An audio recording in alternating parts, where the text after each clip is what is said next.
Hello, I'm Dr. Katherine Horton. I want to quickly show you something. Okay, I'm inside the Faraday cage now, and look at this diagram.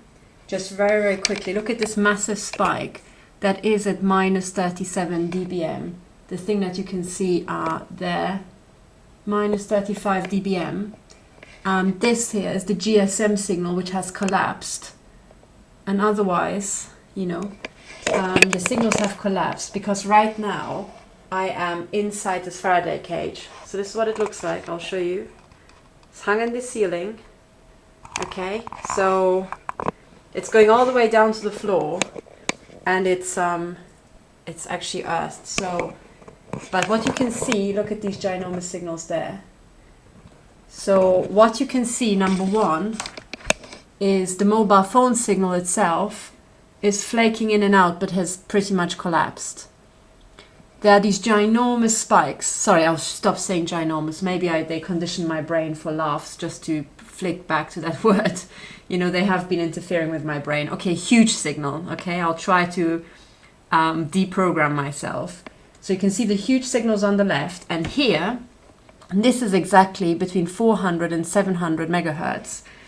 Those frequencies that Dr. Paul Baccio said, they were an act of terrorism. This is just below 1.8 gigahertz.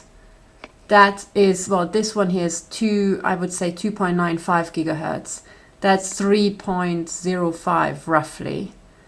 That's hard to say, 3.38 or whatever gigahertz. But what I'm trying to say to you is, if you look at this, you can see the mobile phone signal disappearing, right? The mobile phone signal is phasing in and out inside the Faraday cage and is reduced. However, this thing between 400 and 700 megahertz is still there. You can see it's there. So the mobile phone signal just came back, but that's always there. And these extra spikes are also there, non-stop, right? This thing at 3.08, 3.06, that huge spike, oh sorry, you can't actually see the big spike, is there, and these mind control, mind interference frequencies are there. So this is what I'm saying. I can sit inside a Faraday cage, but they'll somehow get through nevertheless, even though the mobile phone signal is now flaky. I mean, these two just flake in and out, but these things will be punching through. That thing, oh, that just came online, that 3.76, 3.78 gigahertz, somewhere there. So what I'm saying is, and what I have been saying, and many people have been saying, you can sit inside a Faraday cage, but they will just crank up the power or change the wave shapes of whatever it is that they're using to interfere with you. Sorry, I'm going to make, this is going to look ridiculous, but I'm going to make a video just like that because I've got a couple of important things to say. So now you don't have the backdrop of the aluminium anymore, which people keep asking. It is literally just simple aluminium as you can buy it in these shops. Hang on, I'll just try to make myself a bit more space. So, okay, right, I wanted to talk to you for a while because there were a couple of important things that people said. Meanwhile, this thing has been thrown. I'm just making measurements in the meantime. So what you need to know about the things that people mentioned. So I've talked about Faraday cages and the AI system earlier on today. What I want to talk about is actually again, a lot of the disinformation and discouragement that is being put out. And sometimes it's genuinely, people who have been abused for years will be by now absolutely worn down and beaten down, and it's okay. And I want you all to utter what you think and then just put it down there so that we can discuss it and we can dispel absolutely everything, and I think the most important thing is to just go through everything and discuss it, okay? Positive stuff, negative stuff, absolutely everything. And it's quite funny because it's not just the comments below the videos that I get, and I think those are the best ones because this has to be a public debate. everything that you also information that you want me to have, you know, for my investigation and to move forward with my case. Remember, I'm just one victim out of thousands. So whatever benefits me will benefit them. So if you can, put it down below, put links below, have some sort of data dump or something. Or ideally, it's stuff that, you know, is not going to spread viruses, not even potentially. Just put it down there, put up links to public spaces where people can access the information. And the idea is to have this entirely decentralized. You know, it doesn't depend on me. This is a game of volleyball, okay? So I'll pass you the ball, you pass it to somebody else, you pass, you know, or just pass it to many people. So broadcast, okay? So we have to, I posted a video about the importance of disclosure, and this is essentially it, because you don't know who the person is who in the end will end up really helping you.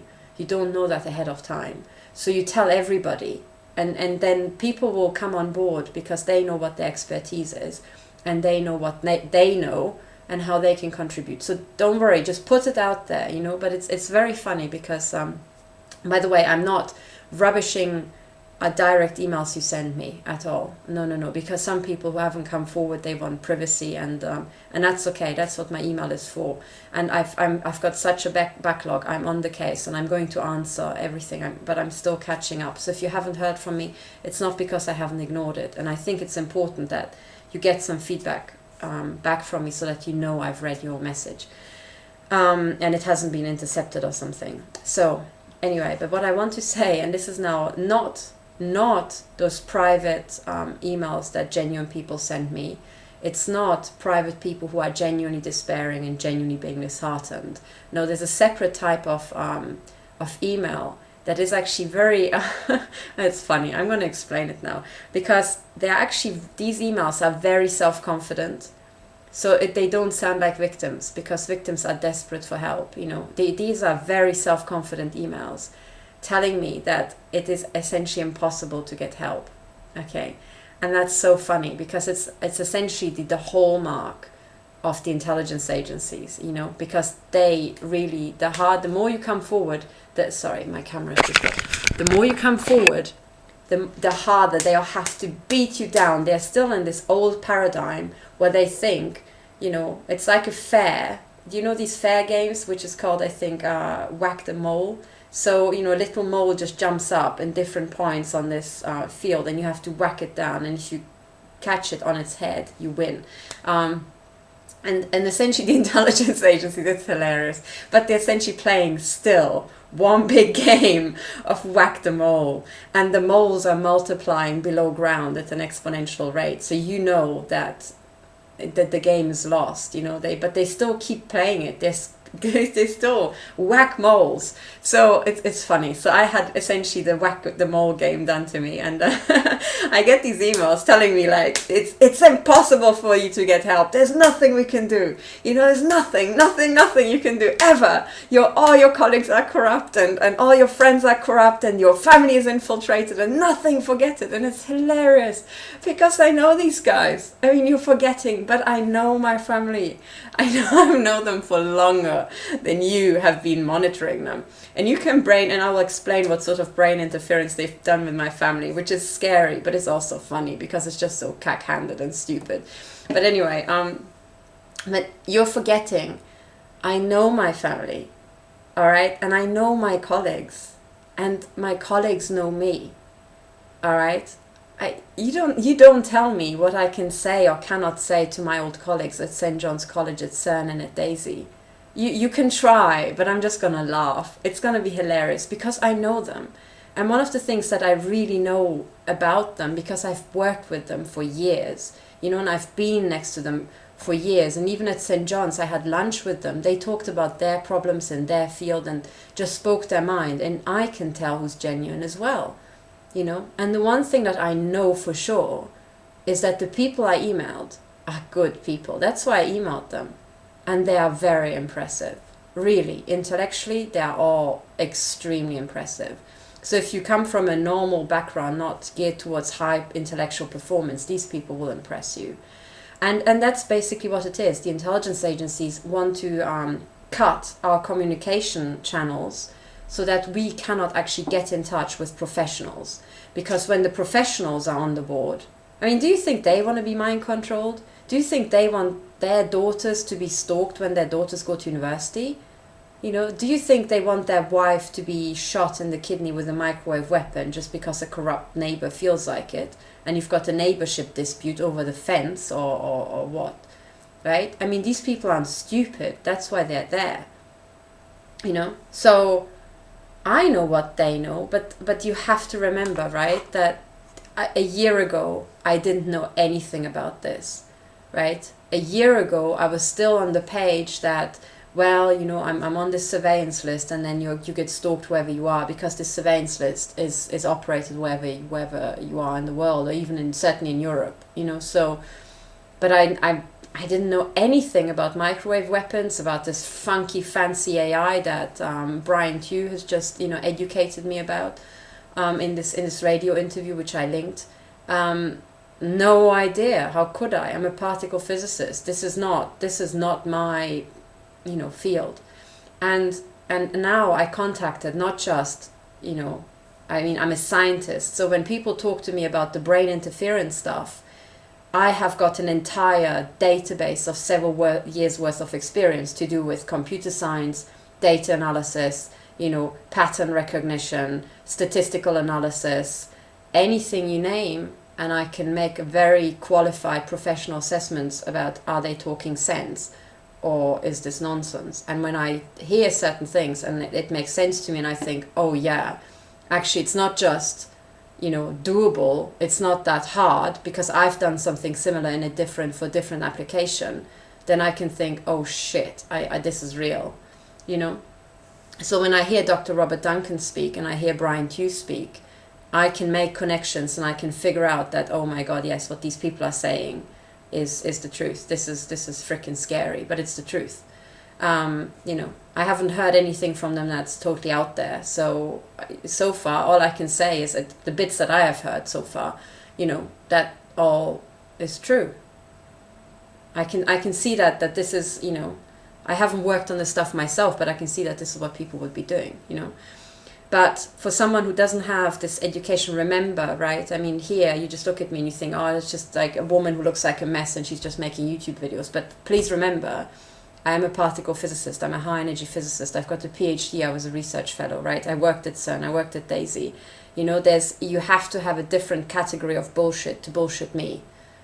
Do you see? So, and anyway, so this would just put it into context, but now about my colleagues and about the things that people have been saying. So I will tell you an anecdote, which is actually highly instructive, and I actually do 100% trust the people who I've contacted. So, you know, the difficulty will be to bring them up to speed with what the hell is going on, because frankly, every single one of the topics that I now had to learn would floor a horse, you know. Because the gang stalking in itself is just, you know, a crime against humanity. It's the building up again of the old Stasi infrastructure, which the intelligence agencies have done. That's already enough to take in, right? On top of that, having these electromagnetic weapons, which are like this thing, with just a little box at the end, you know, here. That's quite something to take in.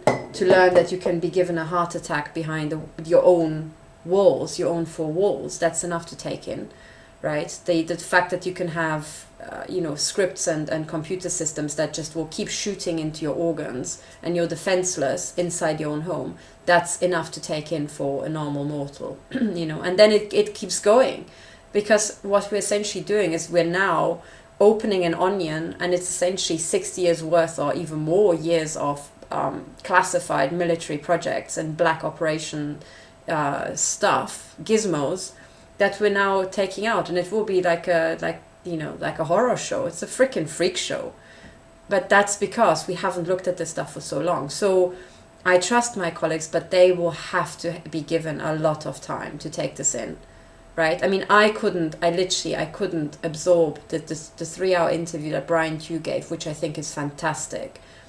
I had to pause it and, you know, do something else, because I can't take it in without feeling physically sick, because I'm not actually a clinical psychopath. So, and my colleagues are likely to feel the same thing. So the fact that they see their own colleague and I've got like a metal wall behind me, will be enough for a weekend. Okay. And then they see and they don't know what the Faraday cage is. Oh, sorry, this thing.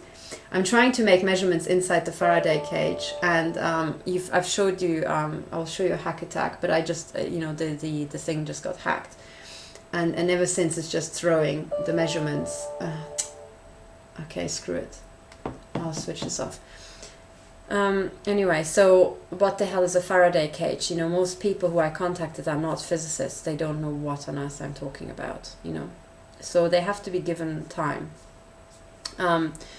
But that's okay. But essentially what it is it's a fast track, into current affairs, into military technology, into essentially what has been set up to initiate World War III. I mean, you have to give people time. But one of the things I know about them is that they're intellectuals, so they are all curious like a cat. So by the time I sent them the email, very few of them will resist the temptation to just check out what the hell I'm talking about. And, that's essentially, I already am in their head. They have already been pinged about this. They've heard this topic once. If they hear it again, there will be already a connection that, their brain can make to another little, the little synapses will already start linking up and meshing. So don't worry, but you have to give them time. So all of those people who read these disheartening comments of, oh, but your colleagues, they're part of your system. Bullshit. They can't be part of the system because some of them are philosophers, for God's sake. Like you try tying philosophers into the military intelligence complex, in a way that intelligence people just subscribe to your bullshit. This is impossible. These people are highly intelligent. They too, know what bullshit is, and they know what it feels like to be bullshitted by idiots. And I'll tell you, they can smell a rat from a mile. So good luck trying to bullshit them. I'm not going to try. I'm just going to tell them the truth. So, don't worry. They might not get on board straight away. But then again, this is also something that I know myself because I was an academic. And people haven't approached me from the outside and tried to tell me stuff. But it was myself going out and reading things on YouTube and thinking, oh God, that's so scary and so weird, and then just putting it away and then coming back to it. And sometimes it took me like a year to take in what people have been trying to tell me on YouTube. I mean, not me personally, because they didn't know I would ever watch that video, but they were trying to get information across that at the time I couldn't take in. And that is the same thing with the police officers you saw in the video. I maintain that the police officers at the scene and the ambulance staff, they just did their job. They were normal people. So do not pounce on others and say, oh, they're part of the system, they're all lying, that's just a theatre. Well, what has been pulled off is a theatre for sure. And now I'm doing the forensics and find out where the tentacles are. But this was a random police station, a tiny police station that I contacted. So they themselves are not going to stage major irregularities, because they would be too scared. If massive irregularities happen, it's because there was a phone call, or a tentacle reached in from outside, coming from London, and saying, you do this now. So, no, there are other ways to tell if people are, the corrupt ones or not. And I'm telling you, those people there, that's okay. The senior police officer, he was really attentive all throughout the time. You saw him in profile. But I saw his eyes, and he was taking in what I was saying. And by the time you get to, that level of experience, you've seen so much bullshit in your life. And not just that, you also heard about the fact that the pension funds, the police pension funds, are now being essentially cleared. So, if I tell him, look, mate, what this is actually about is the clearing of your pension fund, and these guns are going to be used to intimidate people who are protecting your pension fund, he can add 1 + 1 in his head himself, and then do his research. So what you have to do is don't, yes, the police do a lot of bullshit sometimes, and they're corrupt officials, but the people inside the police who are trying really hard, they hate those guys too. Do you see? And when you've got a corrupt system, it's those corrupt bastards that they get promoted above the genuine, really hardworking officers, and that pisses them off too. Do you see? So we all want to restore the system. We want to take the people who are genuine and working really hard and push them to the top. But for that, we need to push from below, right? We need to support them, not bash them down. And frankly, I can't tell just from a 20-minute interaction or half an hour interaction who's a really hardworking police officer who's been working his ass off all his career. So if I can't tell that, nor can you. Do you see? So we have to be really careful. And my approach is put it out there, tell everybody what the situation is. I mean, in the military and in these places, it's called situational awareness.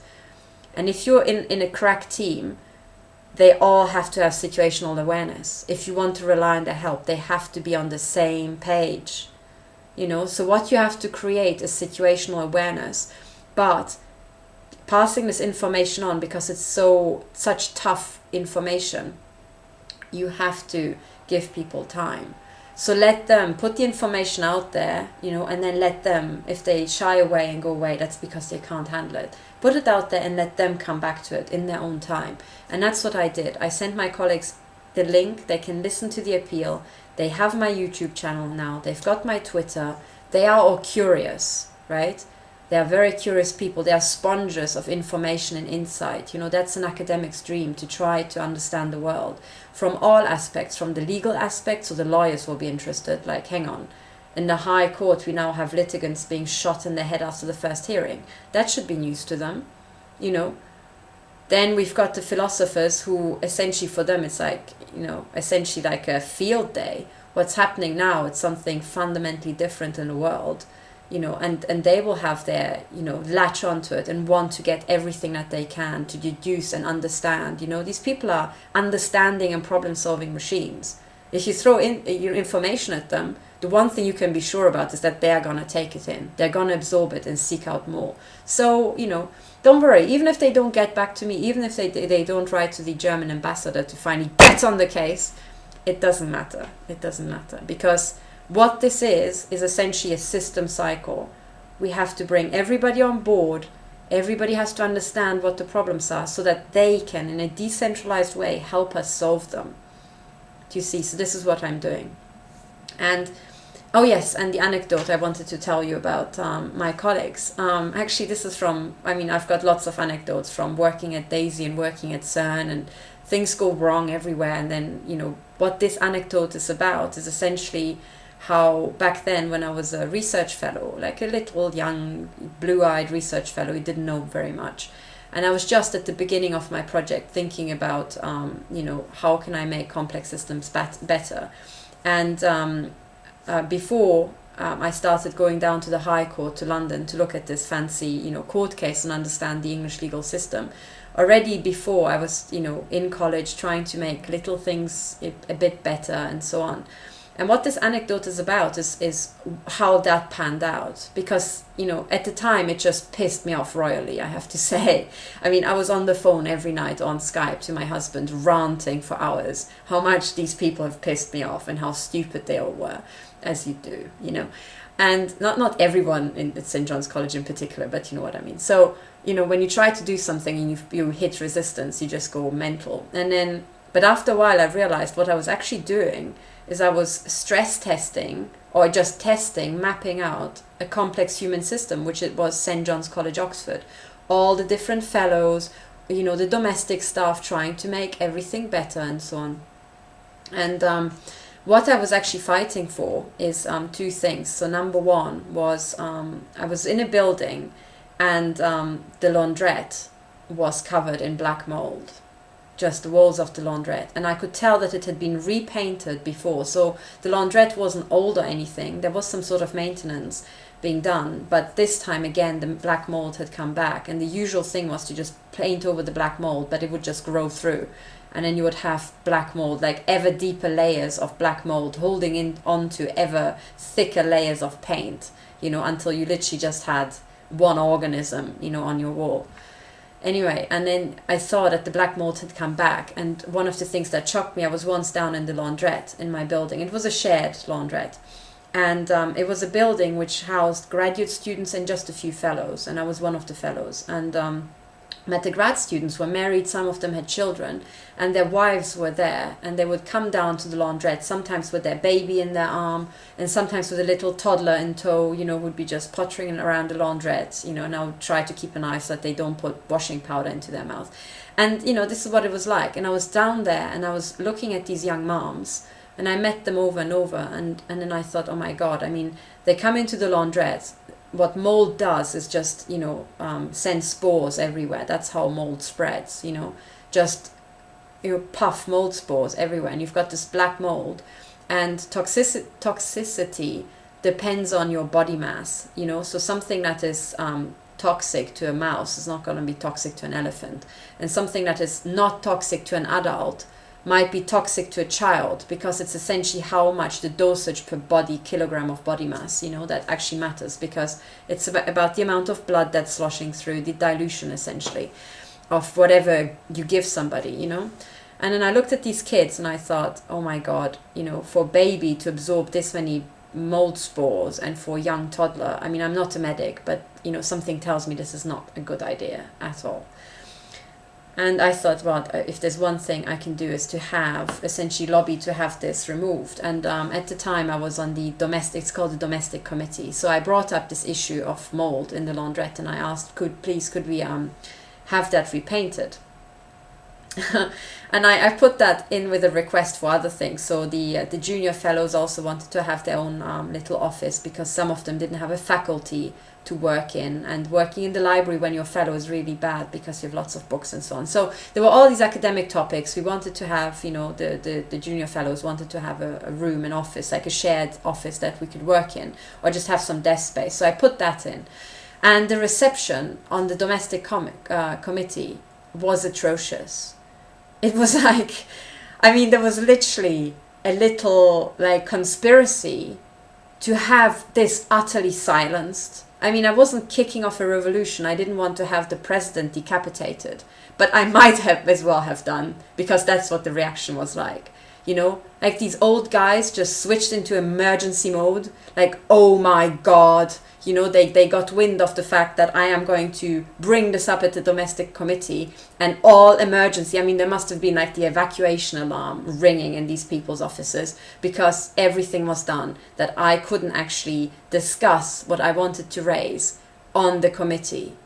It was no. So I was cut off. Someone else was filibustering. The entire meeting was, taken to the end.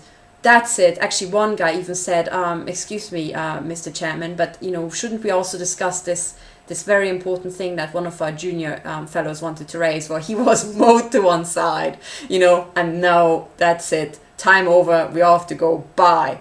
And everything that I wanted to submit to the domestic committee, my own document was passed on to another committee that I wasn't a member on, and it was discussed there, or not discussed. Heck knows, I couldn't go to the meeting. So imagine. And all you wanted to do is remove mold from a wall. Wow. I remember I was in shell shock. I was in utter shell shock. I went up to the chairman afterwards. Oh yeah, and by the way, the person running the meeting claimed he'd never gotten my email with this document in. And I don't want to allege lying here, but what was very interesting is that when this person said, raised, basically was speaking up in my favor, he said, excuse me, Mr. Chairman, but shouldn't we also discuss these really important topics that our junior fellow here wants to raise? And then the chairman immediately replied and said, no, why doesn't the junior fellow go and these complaints that other junior fellows have raised, and discuss it somewhere else, so just essentially get stuffed. And I thought, hang on a second. When he said that he's never read my document, I thought, how the hell, not having received my email in time, do you know that this is something that's not just pertaining to me, but to all the other junior fellows as well? If you haven't read the email, how the hell do you know? So there were these surprising sentences, let's say. And at the time, I literally thought, wow, what just happened? I went back to my room and I thought, after this meeting, I have never seen shit like that before in my life. And I couldn't understand what the hell was going on. So anyway, and if you're there, and you experience this for the first time, you immediately think, oh my God, that's a ginormous conspiracy. They all hate me, that they all conspired, they're all part of the Freemasons, and the Freemasons want to destroy, you know, us, and they want us to breathe in black mold so we all die, and da da da da da da da, okay? But I didn't do that. I just had WTF on my face for several weeks about this matter, and I didn't know what happened. And then just by pure chance, I happened to talk to, you know, other people, and eventually I kept going on about this black mold, and eventually someone actually came to my room, a guy, I think his name was or is Trevor, and he's very, very good. And so Trevor came and he explained to me, because there's also a bit of black mold in my room, so they started with the stuff in my room thinking that will shut me up, even though I really cared about the laundrette. And then whilst Trevor was actually painting over the black mold in my office, I talked to him, and and I said, so how's it going, you know? And then he said to me, I mean, that's really funny, because information flow in these complex systems isn't very very good sometimes. And Trevor said to me, all Trevor knew is that day he was told to come to my office and paint that and then take care of the laundrette. And for him, these two things were different assignments. So go to the college room of Dr. Katherine Horton and remove the black mold was assignment number 1. Assignment number 2 was go down to the laundrette and remove the black mold. And so he is there with Dr. Katherine Horton chatting, and then he says to me, he says, things were interesting recently, because there was this old fellow who essentially raised up a stink about the domestic staff and them being utterly useless, and essentially all hell has been kicked off. And this person, I don't really know who it is, has literally been just barraging the domestic office and the actual estate manager. I forgot his name or his actual title, but the person was actually in charge of the people maintaining the college, you know, the fittings and everything. He's in a real stress. He's so overworked. We all think he's about to have a heart attack, and he just keeps being barraged by this fellow, and essentially this person has raised all hell.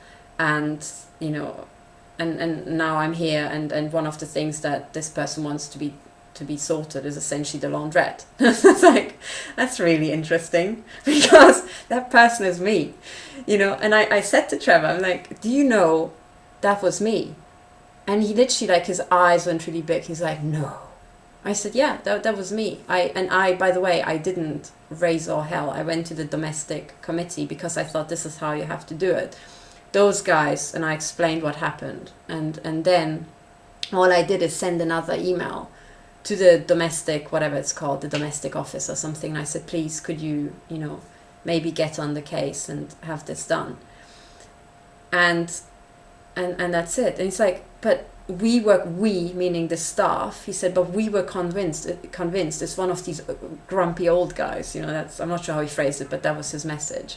I was like, no, that was me, and then listening to this, I suddenly learned so much about complex human systems, actually, just through this anecdote. Because point number 1 was, when I got to talk to Trevor, who had to paint the laundrette on the ground, it was so much easier. I said, listen, I know, Trevor, you're really busy, you've got 1,000 other things to do. I just asked what I wanted to ask from the domestic office, is if you could possibly, depending on your time, perhaps prioritize or send somebody to just paint over this, because it is a health issue, and it's essentially the total integral. So I don't want people to go throughout the academic year breathing in this stuff, and maybe if we could prioritize this over others, but you decide how you can do it, and the schedule, so that's fine. And when I talked to this person directly, it was absolutely no issue. He's like, no, that's fine. I was here in the building anyway, and that just takes me like an hour to do. That's fine. We'll get it done. Besides, I was lobbying domestic office myself, because I want to have antifungal paint in the laundrette so that the mold stops coming back, and people have been beating me down. And I'm actually quite glad that this came up, because I can now push my agenda, which is finally, let's just paint it with antifungal paint and have the problem done and dusted forever, instead of just repainting it every year, And I was fine. And that's because we directly linked up. We didn't go through the machinery where it was Chinese whispers, essentially. And it was fine. So that was lesson number one. You know, when you talk to the people on the ground, no issue, you know. But then I learned so much more as well, because what was the story about the domestic manager who they thought is so overworked that he's about to have a heart attack? What happened with him? And I realized from how, you know, Trevor understood what had happened, that when I approached the domestic committee and I thought they all just beat me into the ground, because for them it was literally like a freaking revolution.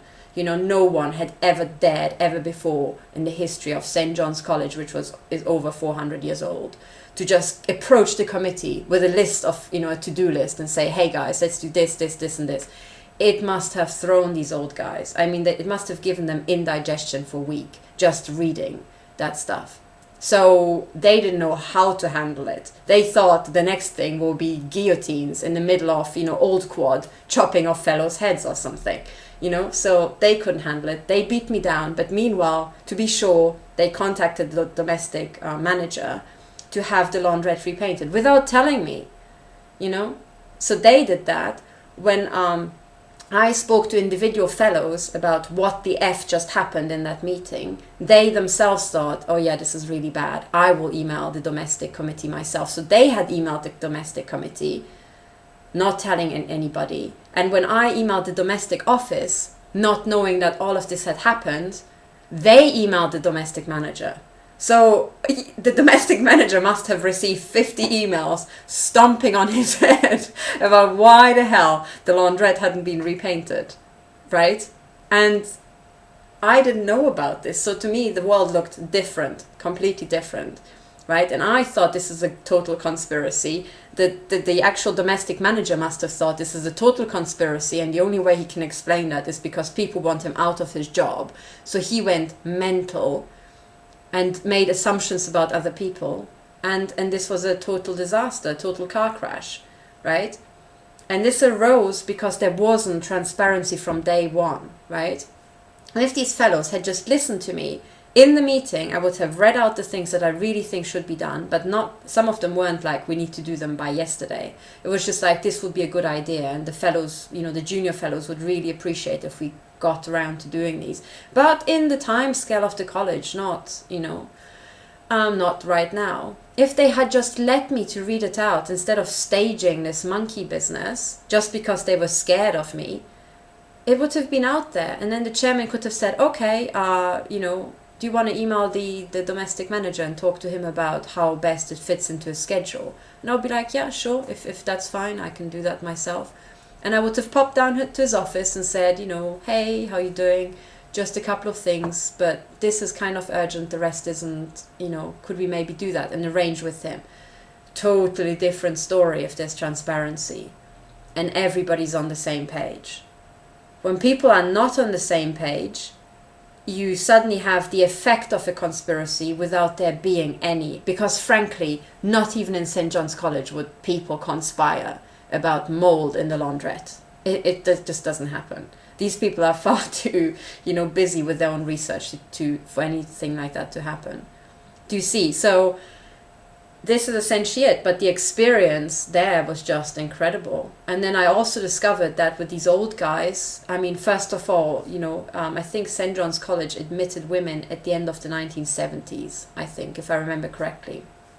And, you know, and that was the first time they had women. And for these guys, like the time from the 1980s to today just went by like in a flash, right? So before they know it, like the first thing last time, you know, you look at the door and you've got the first female fellow come in and you blink, and it's like in these horror films when you blink and then these like creepy twins are right in front of your face, you know. So for them it must have been like the first fellow comes into the door, they blink, and there's an angry young junior fellow, also female, waving a sheet of, you know, complaints in their face, and they just freak out. They're like, my God, we've never had this before. We've no mechanism to deal with this. Let's just like put up fences, all the fences we can put up administratively, so that we don't see this woman. She doesn't talk to us, and she's just out, you know, no entry, verboten. And that's what they did. And it was hilarious. It was absolutely hilarious. And I wish I would have known more about systems analysis at the time, because I think I could have caught this car crash much better. So the lesson from that is people are not as bad as you think, because there are system effects to do with information flow. They are not on the same page as you are if you're victim. They might have never heard about your problem. They might be out of their depth. They too might think this is a setup and someone else is playing a prank on them, or is trying to, put them into a stupid situation that will reflect badly on them. And. So, no. What you will do, or what I suggest people do, is just put the information out there. When there's resistance, stay calm and remember that you might have to give people a hand. It's kind of like a cognitive barrier that they have to leap over to go from the world that they knew existed or thought that exists to the world that actually exists. And as you know, it has sheared apart quite a bit in recent years. So, in the beginning, it might have been easy to make the leap, and once you're on the other train, you're going that way. But if you've been on this train, the longer it lasts, the further you will have to leap to get back into reality and what reality is like.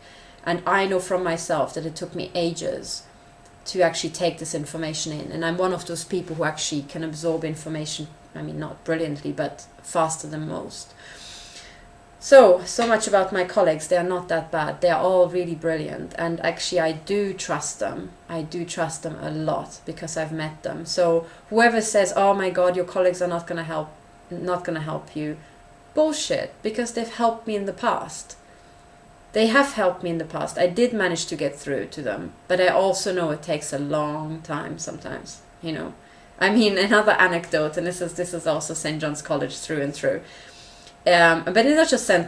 John's College, it's also men in general to start with, and then men of a certain age who haven't maybe went to all boys' schools and haven't grown up alongside young girls, and it's after a while the only woman that they've met is their wife, and we've got communication issues. So if you're a young female fellow in St. John's College, you will meet this, and essentially it's like you have to establish some sort of hand signs or some sort of communication with that generation, to be able to get through. But you can get through. And when they finally realize that you're genuine and you don't want to harm them, which will take some time to convince them, but once they know, they'll open up and it's okay. You can talk to them. So remember, the academics, they are shy, they're withdrawn, but their brain is ticking over all the time, so they're brilliant. Okay.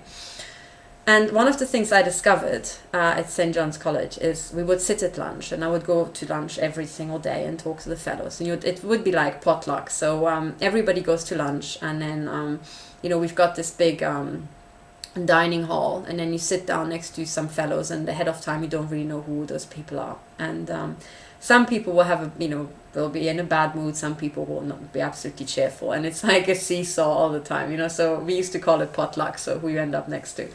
And but then one of the things I realized, because you go to lunch over and over, and sometimes you meet these people again, 2 days later or a week later, and you end up sitting next to them over lunch, And one of the things that I discovered is that if I would say something, an opinion, or an insight or anything, and sometimes it was my insights, sometimes it was insights of really brilliant people who I just happened to read on the internet, and I would just remember this opinion and then say it over lunch. 99.99999% of the time, it would be rejected by these men.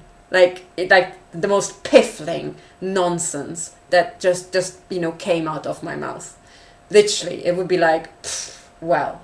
And it's very, you have to build up thick skin when you're going for lunch at St. John's College, because also these people are brilliant. So if they want to take you to pieces intellectually, they've got their own tools, and can be devastating, So, okay, so I was beaten down, many times, and I was whacked over the head with a sledgehammer by these high, big caliber academics. And I was like, okay, fine, I'm just small and stupid, hey.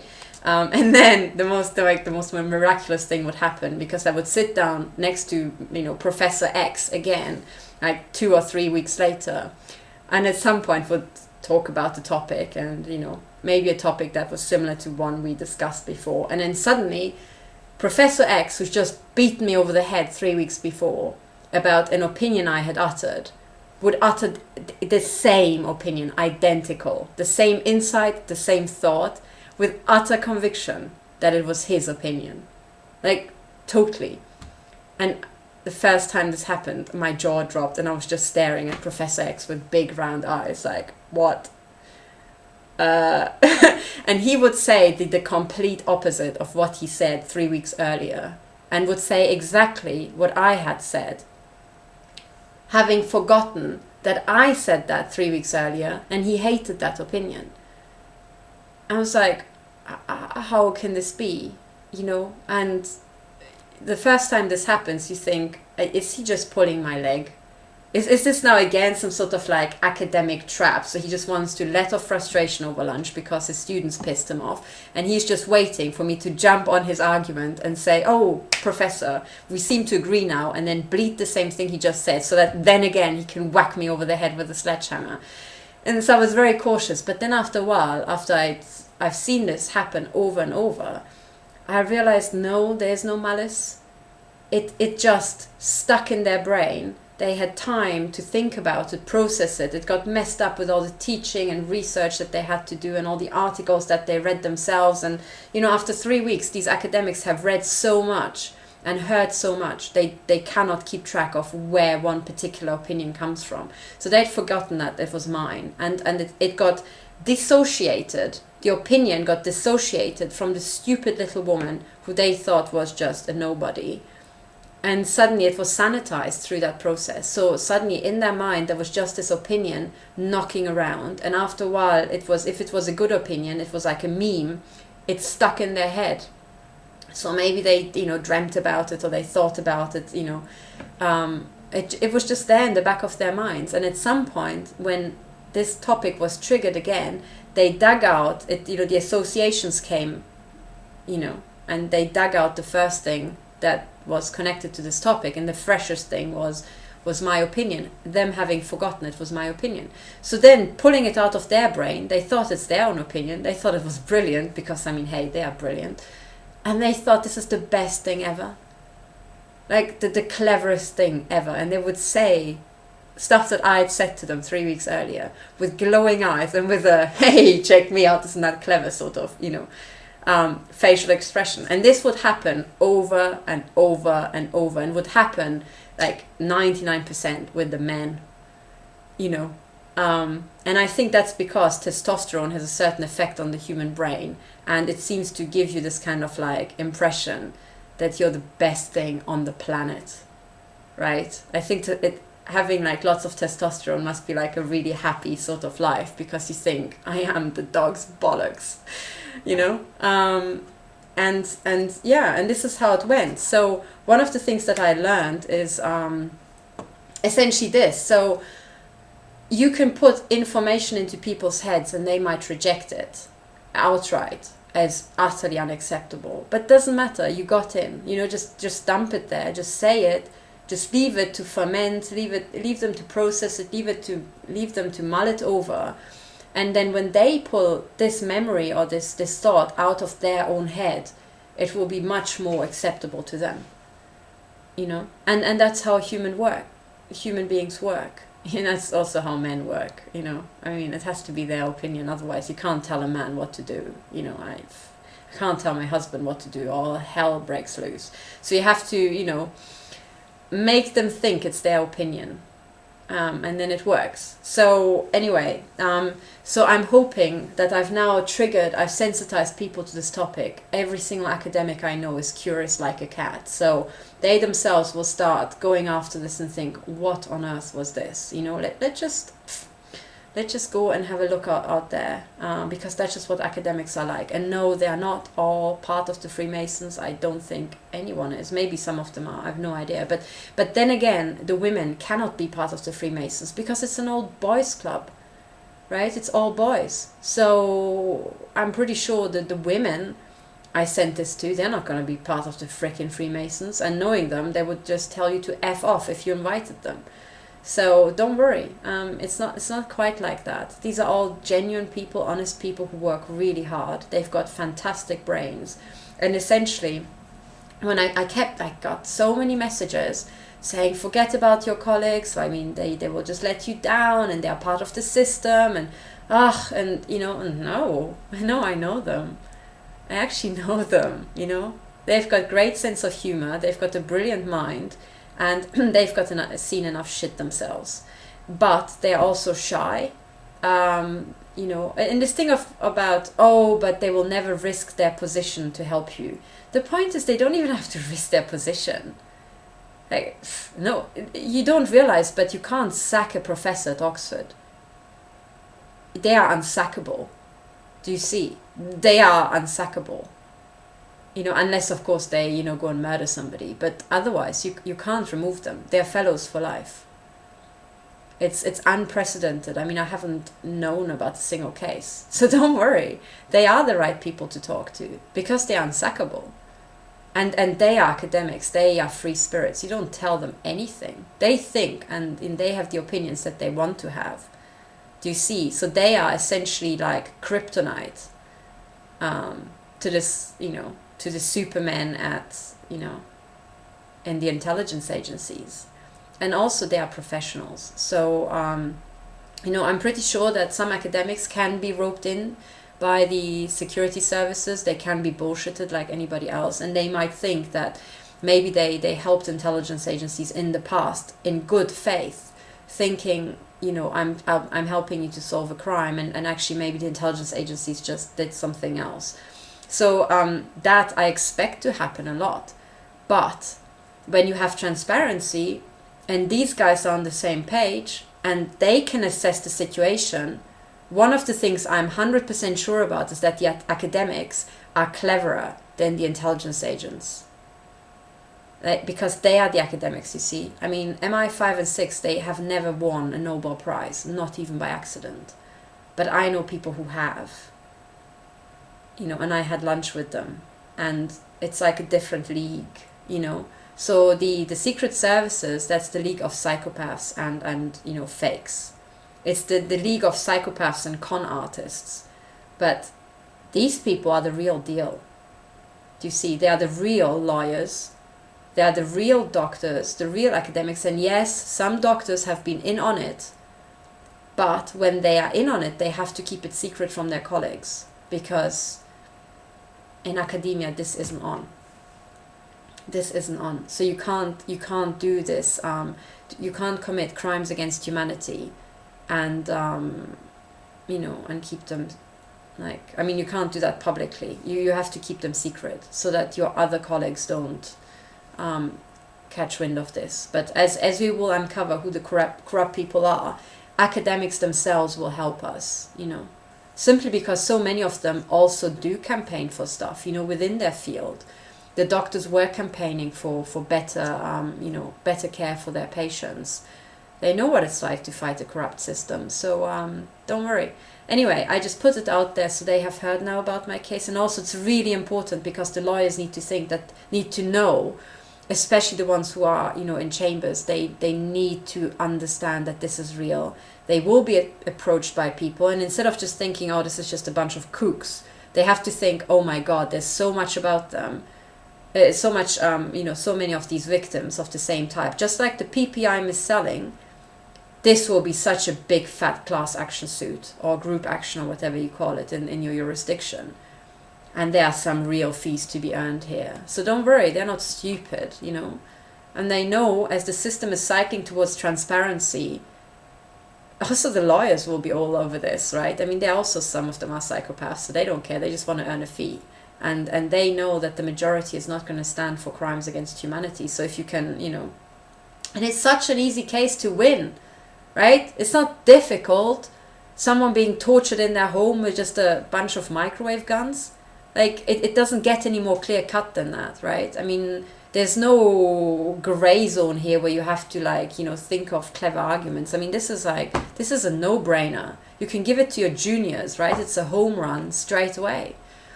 So don't worry, you know, there are all these aspects to take in. I mean, in the beginning, we're still in the gray zone, in the twilight zone, like we've been. I only now discover all these things that have been put out on YouTube ages ago. I didn't know about it. I had no idea, because there's so much on YouTube. I didn't know where to look. But as soon as people are pointed towards things, they will start looking themselves, you know. So we need these people. That's why I communicated to them. And also, once it's out on YouTube, they and you know, their students are also on YouTube. If this is public, then at some point the students are going to talk up in tutorials and say, by the way, one question, what about that? Do you know something about it? What's going on? And as this situation is gonna, you know, evolve, questions will be asked, like, what the hell happened there? What did you do? What's your opinion? Did college help? Did you help? You know, I mean, by the time I'm a dead body, there's a lot of questions to be asked here, how this came to be. Do you see? And that is why it's so important to put it out there, so everybody has been told now. And the people who I've listed there, they're all good people. And also they've got connections to journalists because they are experts in their own field. So they, you know, what they say has also got, it carries weight, you know. And if you've got an indication that some of them might have said stuff that you don't agree with, I mean, I'll go and look into it. But I know for a fact that these guys are all stellar. And also, sorry, I was going on about my professors, how they couldn't listen. But the reason why I'm telling them is because they need to understand what's happening. I need to address them personally to know what has been happening. And frankly, my case is minor compared to what has been going on. So all the sex abuse I suffered, right? Because this is what it is sexual assaults and then physical assaults and grievous bodily harm and all these things. This is like minor. So that's why I'm speaking up, because I'm not embarrassed. I think these guys need to know what is happening to us. So I will speak up. I'm not embarrassed. And they know me. I will put everything out there. And then, you know, it's out there. That's it, you know. We can all calm down. But they need to know what the situation is. So I speak up. Yes, this happened to me. So if it happened to their students, because if you're an undergraduate, you might not have the same tone as I have to my, you know, team leader as a fellow, you know. So that's why I, as an ex-fellow, will tell the fellows, because no one else can tell them the way I talk to them, you know. I mean, they can't even sack me anymore. So, you know, but they also wouldn't want to.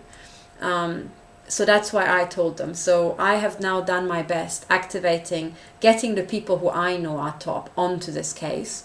They will take some time, but they all run their own investigations, you know. So it's a very long list I contacted, and I sent them all in, you know, individual emails with this link. And I said, you personally, I'm asking you to help me.